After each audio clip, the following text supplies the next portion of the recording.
माय माऊली नमस्कार. 18 पुराणातील एक पुराण श्री स्कंद पुराण अभिवाचन करत आहे. भाग 17. प्रथम श्री नारायणाला नमस्कार करून अभिवाचन करायला सुरुवात करते. अध्याय 50. वाराणसी महिमा वर्णन. श्री स्कंद म्हणाले, हे महाभाग अगस्ती, राजा भगीरथाने आपल्या आजोबांच्या उद्धारासाठी श्री महादेवाची आराधना केली. आपल्या पूर्वजांचा उद्धार करण्याचा निश्चय करून त्याने महान तपस्येद्वारा त्रिवर्म गामिनी गंगेला या भूमंडलावर आणले. त्रैलोक्य हत मनात धरून त्याने जेथे मणिकर्णिका होती तेथे गंगा आणले. भगवान शंभूचे आनंद कानन, हरीचे चक्र पुष्करिणी, ब्रह्मलोकीचे सुक्षेत्र येथून दिलीपाच्या वंशातील राजाने पुढे पुढे जाऊन त्या गंगेला प्राप्त केले. जेथे निर्वाणाचे काशन केले गेले त्या स्थानाला म्हणूनच महाक्षेत्र काशी हे नाव प्राप्त झाले. भगवान शंभूच्या सातत्याने हे स्थान अविमुक्त झाले. प्रथमच परम अनर्ध्य जांबूनंद स्वयंभू होते. मग वारितर, हीर, सगत अशा क्रमाने अत्युत्तम बनत गेला. चक्र पुष्करिणी तीर्थ आधीच फलदायी होते. त्यातून शंभूच्या मणी श्रवणभूषणाने ते अतिशय अधिक श्रेष्ठ बनले. आनंद कानन मुक्ती देणारे होय. गंगा आल्याने ते अधिकच फलदायी झाले. देवांसाठी एक क्षेत्र निष्प्राप्य बनले. अनेक कल्याणकारी कार्य करून क्षणभरातच काशीतील पुण्यरूपी अमृत प्राप्त होते.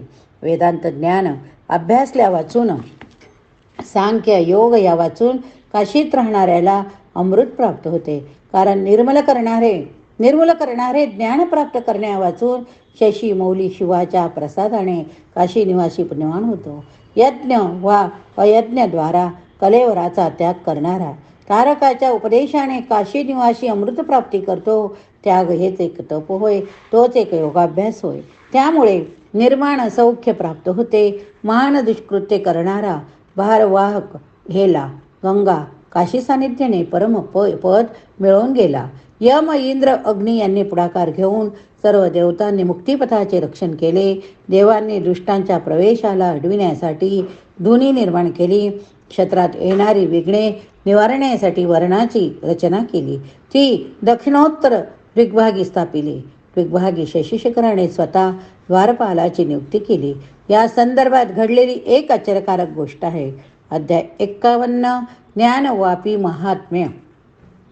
महर्षी अगस्त्य स्कंदाला म्हणाले, आपण ज्ञानोद तीर्थाबद्दल कृपा करून काही सांगा.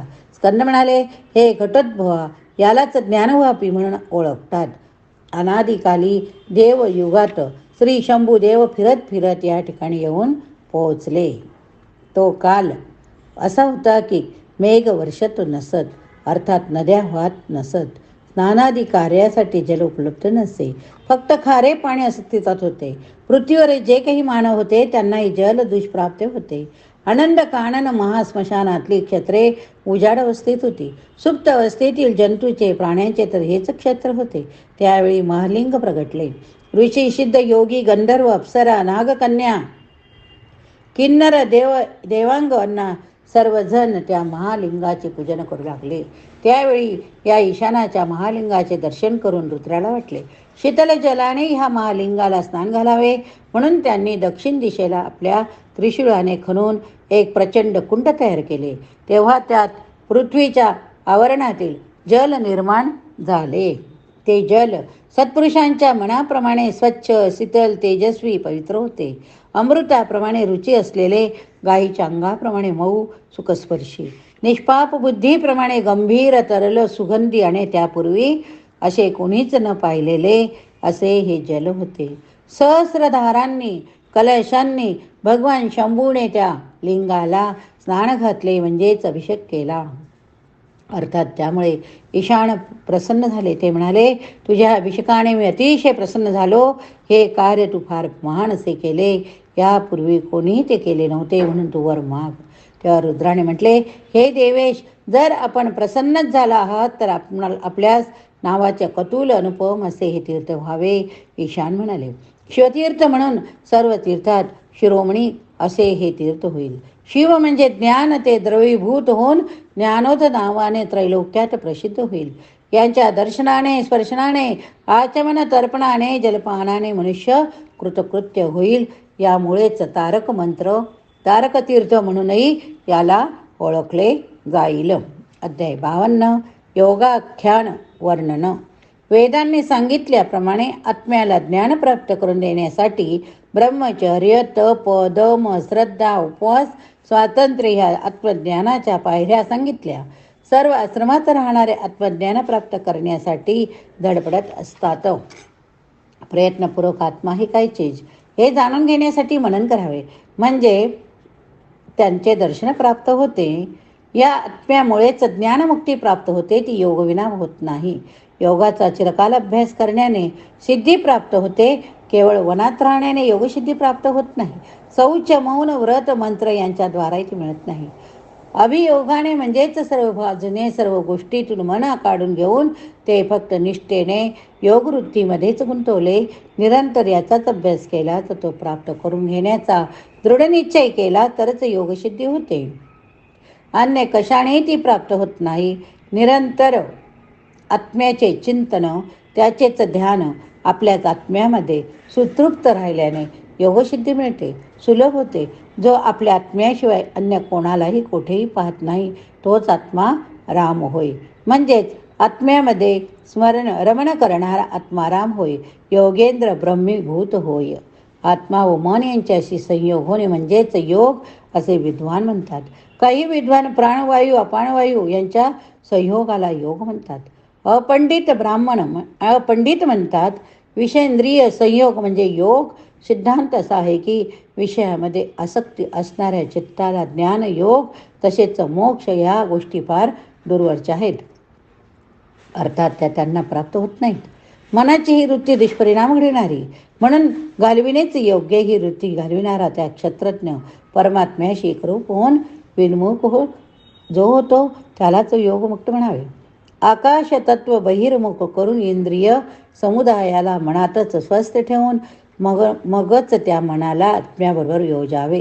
सर्व भावापासून मुक्त असे ते क्षत्र आत्मा ब्रह्मतत्वात विलीन करावे. बस हेच ध्यान, हेच मूळ योगशास्त्र. याशिवाय जे या विषयावर लिहिले गेले ते सर्व विस्तार होय, सार होय, तत्व होय. जो योगी नाही तो ब्रह्मानंद कधीच अनुभवू शकत नाही. एखादा अंध माणूस जसा नृत्याला आनंद लुटू शकत नाही, तथापि जो नित्य अभ्यास करतो तो मात्र हे जाणणे हेच ध्येय ठेवून त्यास पात्र असे स्वतःला बनवतो. त्याचप्रमाणे परब्रह्माचे आहे. परब्रह्म हे अतिसूक्ष्म आहे, त्यांचा निर्देश सनातन असाच करावा लागेल. ह्या चित्ताला स्थिर राखण्यासाठी प्राणवायूचा निरोध करावा, प्राणायाम करावा. यासाठी सांगाचा योग अभ्यासाचा. ती सांग कुठली? आसन, प्राणायाम, प्रत्याहार, धारणा, ध्यान, समाधी होय. आसने अगणित आहेत. योग्याला योगाची सिद्धी करून देणारे ते सिद्धासन होय. याच्या नित्य अभ्यासाने कार्याची दृढता वाढते. पद्मासन, बाह्यासन, स्वस्तिकादी आसन करण्याच्या रीती सांगितले आहे. त्यानंतर योगाभ्यास करण्याच्या जागरच निषिद्ध जागा, तसेच या अभ्यासाला आरंभ कसा करावा, कधी करावा हे सांगितले. प्राणायामाची सविस्तर माहिती येथे सांगितली, त्याचे प्रकारे सांगितले. प्राणायामाने दोष नष्ट करावे, प्रत्याहानाने पातकाचा नाश करावा, धारणेने मनाला धैर्य द्यावे, ध्यानानेच ईश्वराचे दर्शन प्राप्त करावे, समाधीने मोक्ष प्राप्त करावा, शुभ अशुभ धर्माचा त्याग करावा. आसनामुळे शरीराची दृढता वाटते असा हा षडंग योग. बाहेरून प्राणायामाने प्रत्याहार उदाहस्त करावा. बाहेरूनच प्रत्याहाराने धारणा सांगितली. धारणाने ध्यान होते. ईश्वराच्या संगतीमध्ये 12 ध्यानाद्वारा समाधी होते. समाधीच्या पलीकडे स्वप्रकाश अनंत ज्योती असते. तिच्या दर्शनाने आत्तापर्यंत केलेले संपूर्ण कार्य वा कटोप निवृत्त होतो. वायूची संप्राप्ती व्योमात झाल्याने महान ध्वनी उत्पन्न होतो. या ध्वनीच्या निकटच सिद्धी होते. युक्त प्राणायामाने सर्व व्याधी नाहीशा होतात, तर अयुक्त योगाने सर्व व्याधी उत्पन्न होतात. वायूच्या व्यतिक्रमाने उचकी, श्वास, खोकला, डोकेदुखी, कान दुखणे, डोळ्यांचे दुखणे इत्यादी अनेक दोष उत्पन्न होतात. यावर येथे उपाय सांगितला. यदृच्छेने इंद्रियांचे संकलन करून युक्तीने त्याचे प्रत्याहरण केले जाते. जो आपल्या समस्त इंद्रियांचे सर्व बाजूने कासवाप्रमाणे प्रत्याहरण करतो असा पुरुष आपले पापे नष्ट करू शकतो. नामी देशी भानूचा निवास असतो. तालूमध्ये चंद्रमा राहतो. अधमुख होऊन वर्षाव करतो. सूर्य ऊर्ध्वमुख होऊन ग्रासतो म्हणून क्रिया अशी करावी की सुधा प्राप्ती होते. योगाभ्यासी जे रेत संपूर्ण देहात पसरून आणि आधी अष्टसिद्धीचा त्यांच्या गुणांचा उदय प्राप्त करून घेतात. त्यामुळे अशक्य गोष्टी शक्य होतात. आसनाने सभायुक्त प्राणायामाने युक्त प्रत्याहाराने सुसंपन्न होऊन धारणा अभ्यासावी. हृदयात पाचही भूतांची अलग अलग धारणा मनाच्या निश्चयतेने केली जाते, म्हणूनच तिला धारणा म्हणतात. क्षितीचे हृदयात, कंठात जलतत्व, तालूमध्ये तेज वायुतत्व, दोन्ही भुवयांच्या मध्यभागी अशा तऱ्हेने ध्यान करावे. आकाशाचे तत्व ब्रह्मरुद्रात असते. या तत्वांच्या ध्यान करण्याच्या रीती येथे निराळ्या आहेत.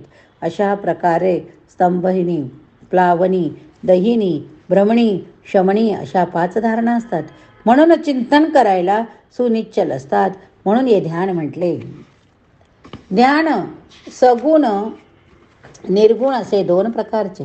निर्गुण ध्यान हे मानले गेले आहे सगुण मंत्रासह आहे. चित्त अंतर्मुख करावे, चक्षु बहिर्मुख ठेवावे, सुखासन घालावे, शरीराचे समत्व राखावे. हीच ध्यानाची मुद्रा सिद्धी प्राप्त करून देते. अशा प्रकारे केलेल्या ध्यानाने जे पुण्य मिळते ते अश्वमेध या राजसूय यज्ञाच्या पुण्याहून श्रेष्ठ होय. शब्दादींची तन्मात्रा कर्णामध्ये स्थित असेपर्यंत ध्यान म्हटले जाते.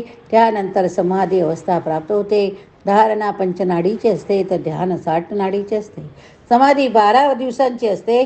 पाण्यात मीठ विरघळते त्याप्रमाणे आत्मा मन एकमेकात मिसळून जाणे यालाच येथे समाधी म्हटले. जेव्हा प्राण सूक्ष्म मानस विस्तार पावते तेव्हा समरसता होते. हीच समाधी होय. जीवात्मा परमात्मा दोघांचे समत्व होणे, सर्व संकल्प नष्ट होणे ही अवस्था म्हणजे समाधी होय. समाधीत असलेला योगी आत्मा जाणत नाही, तसेच पर यालाही तो जाणत नाही. शीत उष्ण यांचे ज्ञान त्याला नसते. सुखदुःखाचे ज्ञान त्याला राहत नाही. तो समाधीस्थ योगी काळाने काल्या समान होत नाही, कर्माने लिप्त होत नाही, शस्त्राने त्याचे भेदन होत नाही.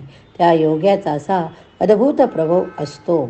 जो योगी योग्य आहार, योग्य विहार, योग्य कर्म यात प्रयत्नशील असतो, योग्याचीच निद्रा उच्च बुधाने युक्त असा असतो, तेव्हाच त्याला तत्वाचा साक्षात्कार होतो.